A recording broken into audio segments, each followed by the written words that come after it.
Hello there. Today I want to discuss my lesson plan with you. This lesson plan is for military service members and mental health illness. The setting for the lesson is semi-formal, and the audience is for a small group of up to 30 participants. A semi-formal setting is more relaxed than that of a formal setting. Therefore, the seating arrangement can be completely different and really tailored to the audience. This often includes settings like employee in-services, workshops, schools, or a community support group. The location for this lesson will be in a conference room or a space large enough to fit 30 people, but I do want to make note that I would like to conduct the lesson in a closed room to provide more privacy for the participants.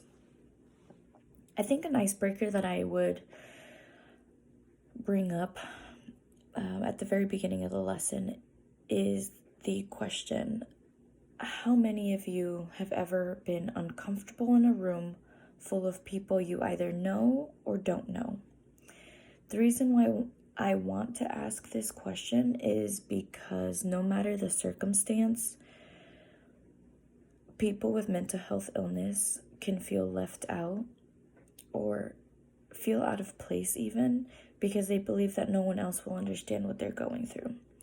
And I think that this icebreaker, this question, might provide and set the tone for the rest of the lesson. Ultimately, it would be a very vulnerable and private lesson. Okay, so like I said before, this lesson would be for military service members, and it would be for the ages of 17 to 40. There will be no restrictions on how long they have served in the military, because I would like this lesson to go out to as many people as possible and to stick with as many people as possible as well. One thing I did have to consider for the potential background is that there are military service members who have joined right out of high school and others that have had full careers before joining the military. Therefore, and with this in mind, I will ensure to allow them all to understand that everyone in the room can and does come from a different place and background. I will also include the fact that the age differences will not matter, as mental health illness can affect anyone and everyone at any point of their lives. The other thing to consider is that people might not recognize the emotions, the stigma, and thought process that others have. It is necessary to make the group aware that it is a judgment-free zone, and we will respect any thoughts, emotions behind the topic. And that if they do not feel comfortable sharing in a bigger group, a smaller audience can be arranged for them in that case. Or we can have an offline conversation if they have any questions. Then the question arises, how will I access the target? So military service members are actually required to meet quarterly, semi-annual, and annual training requirements. This lesson can be used to meet those requirements for the suicide prevention side of things. I do know this because I am an active duty sailor with the Navy, and I could definitely use this to my advantage to pilot and indoctrinate a different approach to the suicide awareness program or prevention program that they do put out every year for us. Like I've stated a couple times before, the lesson is being developed for chronic mental health illness within the military and their service members. For a little bit of background, the magnitude of the disease, right there, nearly 1 in 4 active duty service members show signs of mental health illnesses. The 3 most common illnesses are post-traumatic stress disorder, also known as PTSD, depression, and traumatic brain injury, or TBI. Another study actually showed that 14 to 16% of United States service members that have been deployed to Afghanistan and Iraq have PTSD or depression. It's also important to keep in mind that more than 6% of the United States population has either served or currently serves in the military. Mental health illness does not just affect that individual, but also their family, friends, and those around them. So that will also be, or should also be, another important part of this lesson. The one risk factor I wanted to highlight was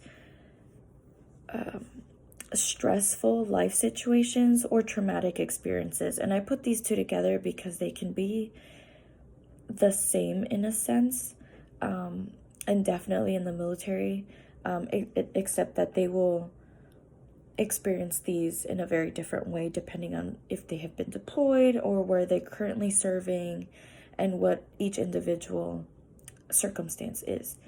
But it can be a risk factor for mental illness in military service members. While it is one of the most known or common risk factors among service members, it is still extremely important to note and emphasize. Stress is something that everyone experiences. However, there is a correlation between stress, long-term stress, and traumatic experiences with mental health illness. Military service members endure long-term stress quite often, and whether they have been deployed to Afghanistan, have not seen their families in a long while, relocated to a different part of the world, etc., they can all often feel stress that can eventually lead them to mental health illness. When stress becomes prolonged in one's body, the system that regulates the stress response is unable to return to its normal state. Therefore, it can contribute to that mental illness, and this can show through metabolic function, effects on the heart, and hormones that play a key role in our brain. Some objectives that I want from this lesson are, by the end of the lesson, participants will have a better understanding of one of the risk factors of mental illness, which we just talked about. After the lesson, participants will be able to identify a couple signs of mental health illness. And the third is, throughout the lesson, participants will demonstrate their awareness for mental illnesses that are seen among the ranks. So seen amongst themselves and other service members. The presentation methods that I thought would fit best for delivering the content and supporting the participants and their achievement throughout all this is brainstorming, because it allows for the group to participate and it's a quick generator for ideas to avoid any awkward discussion at the beginning of the lesson, which can lead to total involvement. Another one was case studies, because it allows for the review and critique of true events, which can aid service members to think analytically and non-biased of mental illness situations. The third is small group discussions, in which participants may address issues prior to or post lesson, or larger group discussions to have a clear direction for the conversation during and after lessons, and this is something they could take with them as well. And lastly, appraisals and inventories.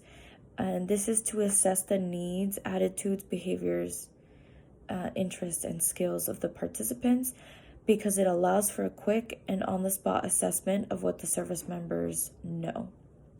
Again, this all allows for a more vulnerable, private, and efficient lesson. The two take-home messages I would like participants to absorb via this lesson are that there are resources within reach to aid them through mental illness if they know of themselves or if someone else needs that. And the other one is that you are not the only one suffering. Please speak up and allow others to help you through a journey of healing. And that would be all for my lesson.